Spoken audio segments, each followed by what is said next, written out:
Te reo ererangi o te mānia. This episode was produced in Otatahi by Plains Media, with support from New Zealand On Air. I am delighted to have a wonderful colleague and incredible ihoa with me today, Elizabeth Emere-Harte from Tūpuna Parenting. The kōpapa of Tūpuna Parenting is an exciting one. It's all about returning to and being a gentle and respectful parent in all ways. Thanks for joining us for Being Real Parents with me, Anna, and my colleague and buddy, Kate. We work in the parenting space. And it's here where we'll talk about our worlds as parents, the good, the not so good, and the hilarious, and mix this with what we know about behaviour and psychology. Kia ora, Elizabeth. Lovely to have you with me. Thank you so much for joining me. You're welcome. It's a pleasure to be here. Kia ora. Tell us about Tūpuna Parenting and what this means for you. Kia ora. Ko wai au. He uriaho no Ngāpuhi, no Ngāti Parau. Ko Helen Mountain Hart tōku mama. Ko Elizabeth Emere-Harte ahau. Tōku toru aku tamariki. But you can call me Liz. Everyone does. Yeah, so I whakapapa to Ngāpuhi and Ngāti Parau, and I've got 3 kids. And yeah, this kaupapa came from my mum, so Helen Mountain Hart. She was a lead researcher in this space. At the time it was called traditional Māori parenting. It was all grounded in pre-colonial parenting ways of Māori. And so we talk about Tūpuna parenting ways. So Tūpuna meaning ancestral. And we focus on mātauranga, knowledge, and evidence that comes from that pre-colonial era. And what it's really about is there's a lot of Māori are a very spiritual people. And so when we talk about mātauranga, it's not just about what Tūpuna did and what was observed by European explorers, of which there was lots of wonderful things observed, but it's also about the underlying values and how we lived and treated each other in our kāinga, in our village, in our communities, in our iwi. And that was grounded by a couple of key principles. So we talk about tūpou in Tūpuna parenting. We talk about that pēpia born tapu, they're born sacred and protected by the atua, by the spirit world. And we talk about that pēpia born with mana on board, that prestige, that esteem, that authority, that spiritual power. Our pēpia, our tamariki, inherit that. They're born with that. They don't have to earn it. They already have it. And if you understand and believe those, it really changes how you frame our role as parents and whānau when our pēpia are born as little people who should be listened to and heard and treated kindly and respectfully and taught in really understanding and caring ways, which is exactly what our Tūpuna did. You're listening to Being Real Parents on Plains Media, broadcasting on 96.9 FM, streaming live and available as a podcast on plains.org.nz. I'm intrigued by your connection, your mum's connection, and then you coming to this through her. Can you just tell me how that happened? Because we don't always like to work with our parents, do we? Yeah, obviously special, very special. Kia ora. Aye. Yeah, it was a really special time. And you're right, not everyone can work with whānau. But in our case it worked really well. So my background's actually in tech sector. So I had a science degree, software developer, spent 12 years in the tech sector. And so when Mum and I first started doing this mahi, she was the mātauranga and I was the tech support. I was learning heaps as well, though. That was part of the journey, because when we started, I already had my mātauranga, my oldest. And so he would have been 1.5 when we started lightly talking about this kind of stuff. And as all new parents will know, I was very aware by then of how hard this was. You don't really know what you're in for before first bub. And I certainly didn't. It ended up being much harder than I thought it would be. But I knew about mum's mahi. And so it was kind of like, tell me some more, mum. Let's kōrero mai. Let's talk about this a little further. Tell me a bit more about this kaupapa. And there was some really useful advice in there. But then we started this mahi together when he was about 1.5. And then when I went on maternity leave with bub number 2, is where we really got into this in earnest. Set up a website, set up Facebook. Mum's writing the blog posts and I'm publishing them and that kind of thing, and doing the kōrero on socials and things like that. She unfortunately passed away in 2019. So we only got about 1.5 years of actually doing the mahi together by that time. And so that was hard. But I gained so much. And I gained, of course, this strong foundation of the kaupapa, and took 2019 to reflect and decide what I was going to do. And then when I got hapu again at the end of 2019 with our māta muri, our potiki, our youngest, I was like, next maternity leave, 2020, that's the year. I'll give this another crack. Of course, everyone's got a COVID story, and that's part of ours. But I had enough confidence. I had the time. And even though I had my oldest at home with COVID and stuff, just put them on the screens for an hour in the middle of the day so I could sit down and record a 5-minute video here and there and practice sharing the kōrero myself. And picking up that whittle, picking up that challenge and carrying it forward has become the most wonderful thing. And it's great to continue this legacy, as mum continued a legacy on from her parents. So it's really cool. Do you know, I want to tell you something that I didn't actually know before this kōrero, is that I used your mum's research, your work, when I went to speak to the select committee for action in the change of Section 59 and the anti-smacking bill. Yeah. And I hadn't put you and your mama together. Cool, eh? It is very cool. Yeah, that 2011 report that she and Auntie Cooney did, Professor Cooney Jenkins, of course, but she's mum's first cousin. Yeah, it was quite the seminal report, right, back in 2011. It Absolutely. Still gets highly referenced today. It's really well regarded. And they did such important work in many ways. And that report is absolutely one of them. So that's really cool. I love that connection. There's not many hearts, with the E. Yeah, so it's, I think there's only like 6 of us in New Zealand. So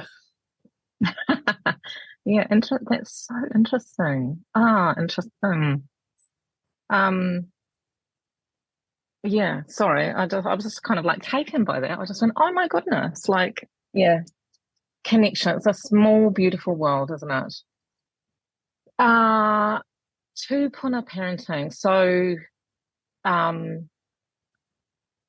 this is a beautiful parenting. A mana at the heart, really, or children having mana at the heart of this. And I'm wondering, you will have people listening to this, and I'm thinking, how do we bring this, and how would we bring this as parents into our ordinary days, Absolutely. And this is the mahi, is taking the rangahau, taking the mātauranga, taking these values, tapu and mana. And it's kind of like, it's all well and good to say pepi and tamariki are tapu and have mana, but what does that mean? And so we could go through every kind of example and situation and parenting situation about that would demonstrate this. But we kind of came up with a bit of a structure. I don't like the word framework, but it's a kind of a pattern. And maybe you'll remember this from your course you did with me, to help whānau acknowledge that tapua mana in every interaction, whether big or small. We call it ngā reo te nākau. It's the expressions of the heart. Reo, of course, means language, but language is any way of communicating. So it includes gestures, actions, expressions, the ways that we communicate. So the expressions of the heart. And it's got 4 steps. We always talk about nākau kitia, their heart that is seen. We need you to see your tamaiti, see that child, see who they are. You know them. So some of the activities, actions, and behaviors you'll see from them aren't a surprise, because nākau kitia, you know them. Then nākau mōhio, the heart that understands, the understanding of the situation that they're in, help them to understand the situation, but also be understanding of who they are in this situation. Nākau atawhai, the heart that is gentle. You love your tamariki. Or some days you might get so frustrated, or in some moments and interactions, but you love them. And so nākau atawhai, when you're thinking about a situation, before you respond, remember that love, remember that kindness, remember that gentleness. How can you respond in a way that shows nākau atawhai? And then lastly, we talk about nākau tika, which is the heart that is fair, that is right, that is just. What's the tikanga? What's the rule that you could introduce or remind our whānau of, that will help resolve whatever the situation is? And that will vary, because sometimes the resolution in the moment is a kiss and a cuddle and just trying to calm everybody down. But it'll have a later step of, when everyone's settled and calmed down, let's replay what happened there. And let's try and reflect and resolve and prevent that situation from happening again. It's not a deep example, but a current example that's going on in our whare is my youngest girl is now on a slightly bigger bike. So it means we've got 4 bikes in the garage. Great. My boy now thinks that that little bike is like effectively a BMX, like skid out, awesome little thing that he can bomb down the driveway and then like, and which is great. I love his confidence. I love that he wants to do that, but she's still real precious on it. She's like, oh, but that was my bike. And we are currently in those moments soothing, but then when she's a bit settled down, having that conversation of, but you're on your bigger bike now. So should it be fair that you have 2 bikes, or is it okay that we share the little bike with everyone? Because Quinn's having a lot of fun with that bike. And then that's our tikanga there. But there's the tikanga in the moment, and there's the tikanga and the kōrero you have later to try and prevent future situations, challenging situations from coming up. That was a long answer, but hopefully is that kind of what you mean? Yeah, it's a beautiful answer, because what it does is it shows the 4 components inside of the interaction that you're having with your own tamariki. So, kitia, understanding where they're both coming from, coming to it with atawhai, with, gently, mōhio, seeking to understand, and then that beautiful thing about what's sika in our whānau, and we can bring those 4 parts to every part of our parenting behaviour, the meltdown moment, our routines. Absolutely, routines. We often tell whānau and kaimahi who come through some of our wānanga, we try not to use the word routines, but tikanga a whānau tikanga is effectively coming up with rules and routines that work for you. But by calling it tikanga, it makes it feel more ours. Yeah. Makes it feel more authentic, more connected. I think calling it tikanga for whānau Māori makes it something that's much more attainable. And by calling it whānau tikanga, then it's something that's malleable for your whānau. Yeah. And, aligned with whakapapa, like what an incredible, powerful. It's powerful, isn't it? Yeah. Also, the alignments that we know now with what we know from neuroscience and attachment parenting. And I always love Dewa's work around this. And she says that finally the science has caught up. It's, Absolutely. Gorgeous. And I think that's one of the important things with our kaupapa is even though we know we're science aligned, and there's some great organizations out there that do that part of the mahi, like brainwave trust and stuff. But for us, we only talk about the mātauranga because by sharing the mātauranga, we are gaining the same outcomes that you would by gifting whānau the science. But the science doesn't always resonate with people. It's a bit of a headpiece. But mātauranga comes with, like you say, whakapapa, and comes with identity, and it makes it a real nāko piece, a real heart piece that people connect with. And so then they are much more likely to bring that on board and follow those practices and be guided by them. Liz, what about when we are really stretched and stressed and overwhelmed as parents? I'm laughing because sometimes that's me. How could we, how can we allow Tūpuna parenting to guide us in that? It's tough right now, hey? It really is tough. And I think the first thing to acknowledge there is that for all our parents and caregivers, that we are tapu and hold mana as well, and that we deserve to be seen and to be understood and to be treated kindly and with aroha, and to build in some whānau tikanga into our lives that enables that for us. There's a self-care whakaaro in here, people. It's making sure we're taking that time to look after ourselves, even if it's, go out and catch up with a friend for coffee or to go and organize, your nan to babysit one evening kind of thing. It's, finding that time for yourself, having that kāinga, that village to support you, whānau Māori, but also if we go back for many cultures, you didn't raise your pepe and tamariki alone. You would have the wider whānau and your community, your village, your kāinga to help you. And I think that's important for whānau to find your kāinga, have that kōrero with those other parents and caregivers about, well, what if you do pickups on Monday and I do them on Tuesday, and and trying to work out so you can give yourself some more time in your week, more time in your life.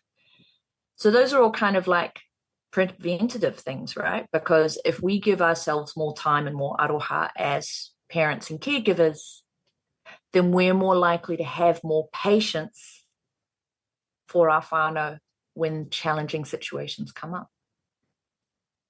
In those challenging situations, it's always about taking that pause and taking that breath and trying to give yourself a minute, particularly if you feel triggered by the situation that's in front of you as well. If something emotionally sets you off, then giving yourself that 20 seconds to, not going to say anything straight away because that's not going to be good for anyone. And going through those 4 steps, just in your head. What's happening? That's my middle child. What's the situation? She doesn't want to share her felt tips, right? Atawhai, atawhai, atawhai. How am I going to handle this gently? And sometimes with enough of that pause, they sort it out themselves. But you can always step in with the tika and be like, no, darling, she doesn't have to share her felt tips. You do have your own. Can you go find your ones, please?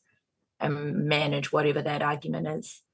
But yeah, sometimes that pause, it's to give us a moment so then we can respond in a way that acknowledges their tapua mana in that moment. Because if we try and do that in every moment, that's all a day is made up of, is a series of moments.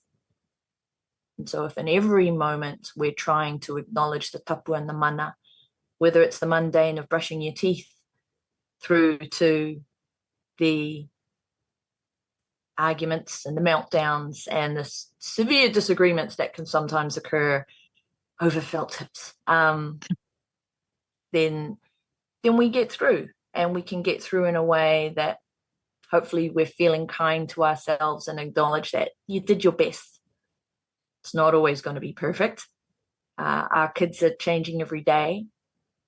So sometimes you'll think you're totally on top of it, and then something changes, and then you have to reset, reframe. Okay, let's try and find that space again today. I love that a point about bringing ngāko atawhai to yourself in it, because when we're triggered by something or something is hard, there's reason for that. And so being gentle on ourselves, and that seems a really important point, and allows for that pause to occur. Yeah.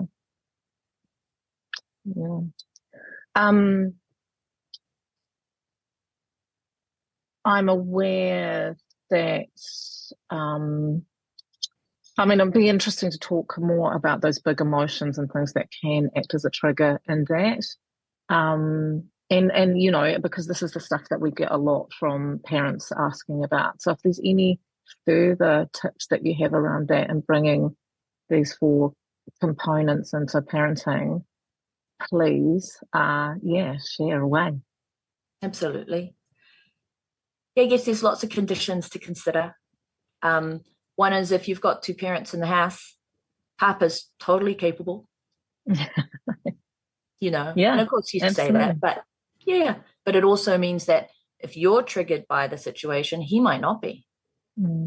Or she, whoever your partner is, or, you know, of course, different whānau makeups and all the rest. But sometimes one of you will be more settled than the other in a situation. And you can have the eyeball on that moment if you both happen to be in the room. And whoever's a bit more on the level with that one, they can be the one to respond to the situation.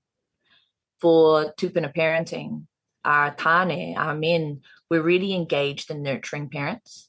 A lot of the European explorers at the time, they wrote heaps about this in their books and their letters, because our parenting ways were so different to the European ways at the time.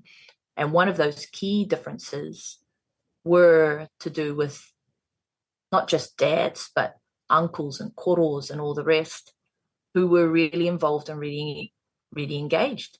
Papa would often take over the care of boy pepe once they were weaned from mama's breast.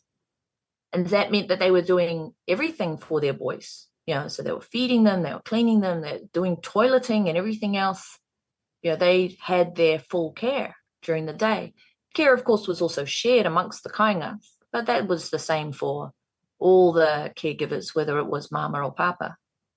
So bringing that into our whānau today, our tāne should be on the same team, absolutely, with how we approach this stuff. And if you find you're not on the same page with some things, that's an important kōrero to have when everyone's got cool heads. And, you know, to work out what's your whānau tikanga in these situations. How are we going to deal with disagreements between the oldest and the youngest, or disagreements between the 2 older ones, or in this situation or that situation? Getting broadly on the same page, even in that bigger picture of what's a consequence that we can consider in different situations where actually there's been a wrong done, and we're not going to punish in that physical sense or in a way that would emotionally harm, where we don't do insults in our whānau, neither did our tūpuna. They wanted to protect the mana of their pepe and tamariki in all ways. So physical and emotional harm wasn't okay. So, but you still have to work out, well, if there's a wrong done, how are we going to resolve this? What does a consequence look like? And it might be that you have to come over to the kitchen and sit next to me for a bit while they keep playing so you can cool down. And when you feel like you can go back and play, then you can go back, So it's not sending them to their room or sending them around the corner where they're out of sight. Still with us, but you have to get removed from play for a minute so you can settle down and we can come back together again. And whatever other consequences may work for your whānau and your situation. There is also an element, of course, of neurodiversity to consider. We've had a lot of whānau and kaimahi who have come through our journey, and those 4 steps in Ngā Reo Te Ngākau really connect well for whānau who have neurodiverse tamariki. Because that ngākau kitia, that ngākau kitia is about seeing them and knowing them. And knowing, well, this boy doesn't like big crowds and noisy situations or whatever. And so knowing that about them then contextualizes the rest of the steps, the mōhio, the atawhai, and of course the tika, to find solutions that'll work for them. So yeah, there's lots of challenges on the parenting journey. Yeah, holding their mana, your mana at the heart. Yeah. Tell us how to learn more, get in touch with you. Kia ora. So we have a website, www.tūpunaparenting.māori.nz. We also have a really active Facebook and Instagram. So if you're on socials, you can follow. And we run wānanga, both for whānau, but also professional development wānanga. But we promote those on those platforms. And yeah, get in touch. Love to have a kōrero. Love to discuss any of this more, or if there's something you'd like to know in particular. Yeah, be happy to help. Ngā mihi, Liz, it's just absolute pleasure. I love listening to you talk, and I'm sad that we have to end in our half-hour slot, but we will have you back, and many times. Thank you for all you do and who you are for whānau. Ngā mihi nui kia koe. Thank you for inviting me along, and thank you for all you do for whānau as well. It's a really important kaupapa also. Kia ora. Awesome. Thanks for being with us today. We hope you've learned that while parenting is challenging sometimes, that's totally normal. It's been fun having you with us. Keep being amazing.